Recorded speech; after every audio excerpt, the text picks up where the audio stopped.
Yo, what's going on? Mike from Mike Talk Sports. So Mac Jones and Bill Belichick have made the news today because Bill Belichick is shopping Mac Jones. Let me tell you guys why Mac Jones and Bill Belichick want a divorce from each other.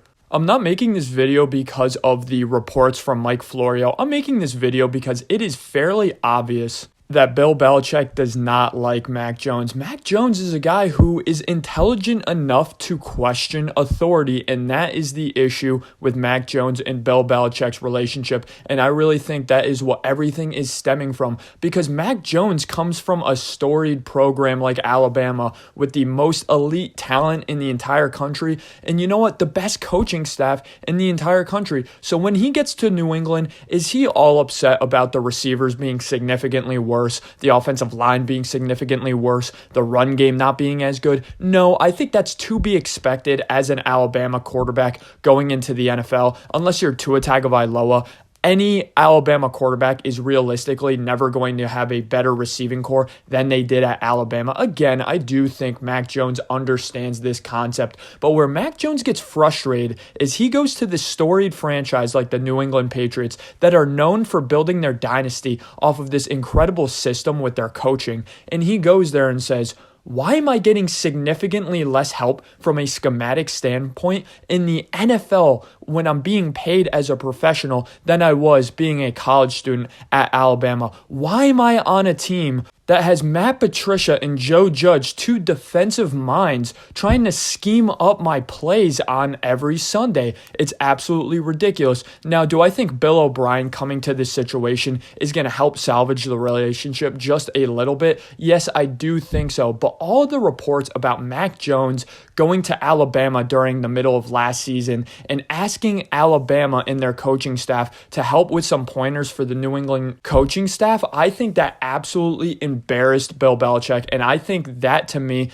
is his breaking point. I think he kind of views Mac Jones as this young quarterback and is like, how could you be that disrespectful? How could you show that level of disrespect to the organization? When in reality, I don't take that as disrespectful at all. I think Mac Jones is a very passionate guy who does want to win. Now, I always hear Patriots fans say, well, Bill Belichick never had a problem with Tom Brady when he was fiery like this. There's some significant differences between what Mac Jones is doing at the moment and what he did last year and what Tom Brady did. Let's be completely honest. Tom Brady went to an incredible defense with a pretty good offense as well, with a team who had the highest paid quarterback in the National Football League in Drew Bledsoe. This is a team who a couple years ago was just in the Super Bowl. They did lose the Super Bowl, but Tom Brady came into this organization and was throwing for 200 yards a game and really being that game manager point guard role. Tom Brady never ended up being fiery and passionate on the sideline in terms of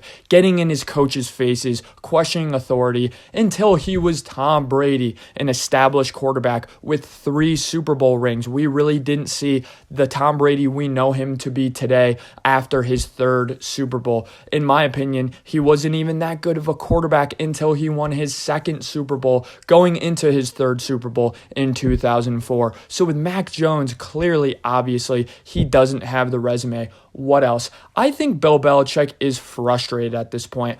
I was in the camp, and I think a lot of people were too, of, okay, let's look at the Mac Jones draft for a second, and let's be completely honest here.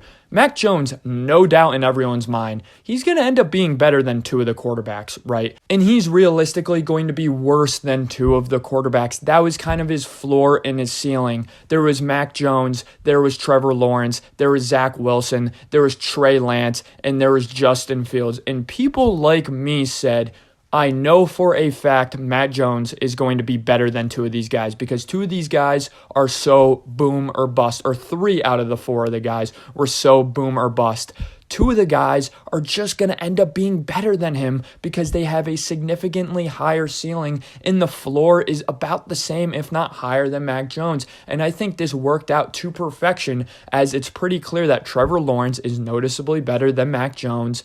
Zach Wilson is noticeably worse. He's a bust. Trey Lance doesn't look good. He looks much worse than Mac Jones. And Justin Fields, at the moment, the jury's still out on him, but he looks significantly better than Mac Jones. And I would argue that 10 Justin Fields run plays a game and 15 passing plays from Justin Fields a game is a significantly higher floor than Mac Jones dropping back 35 times a game because of that threat of the home run ability from Justin Fields. So to me, that makes Mac Jones in the first round damn right undraftable. It just makes no sense. You don't draft a guy like Mac Jones, even though he's going to be better than two of the first round quarterbacks. You don't draft a Mac Jones, Jimmy Garoppolo, Kirk Cousins, Tom Brady-esque guy in the first round. If they end up working out in the later rounds, bam, you got a diamond in the rough quarterback, right? You got a Tom Brady. You got a Jimmy Garoppolo. You got a Kirk Cousins in the fourth round. You have a Dak Prescott in the fourth round, right?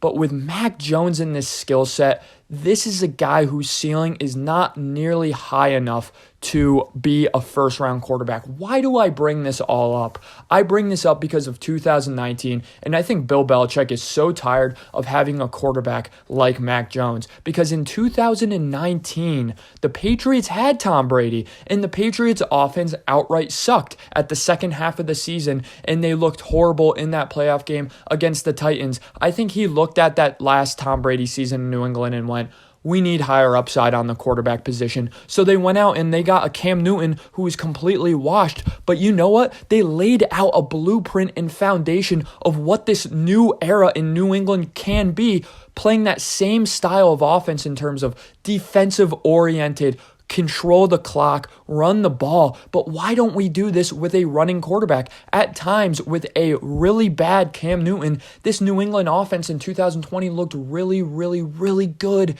So to me, I think Bill Belichick is starting to open his mind up and go, we don't want a Tom Brady build anymore at the quarterback position, where we have to be the first-ranked defense in the league. We have to have the most point differential for our special teams. We need to have the best kicking game in the NFL. We need to have a good run game, and we have to have a great scheme. I think Bill Belichick looks at it like, I need a little bit of leeway at this point in my career. I can't put on an all-time coaching performance in every single goddamn game for us to win because we have Mac Jones, a guy who's good, but realistically always going to be around the 18th best quarterback in the league. I think that's why they were flirting with Bailey Zappe, not because Bailey Zappe's good. I think Bailey Zappe sucks. To be that weird quarterback controversy going into this offseason and this season, again, wasn't Bill Belichick flirting with the idea of Bailey Zappe being his starter, but it was him saying, look, guys,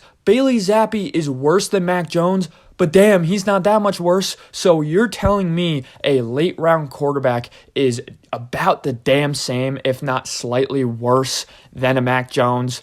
Brock Purdy is slightly worse than Mac Jones. Mac Jones is not a first-round quarterback. He's a guy who you're comfortable going into the season as your starter, but he'll always want you and he'll always leave you wanting more and desiring more at the quarterback position. And Mac Jones senses this and he doesn't like it. Mac Jones, I've heard from Devin McCourty, which really surprised me, he has a more divisive personality in the locker room. I do think Mac Jones gives off that whiny, privileged frat boy mentality where he really has not earned his stripes in the NFL yet. And in the NFL, you need to gain respect. So in my opinion, Mac Jones goes into the season as the starter for New England. But to me, this relationship is irreparable. And to me, Mac Jones is gone within 3 years of New England.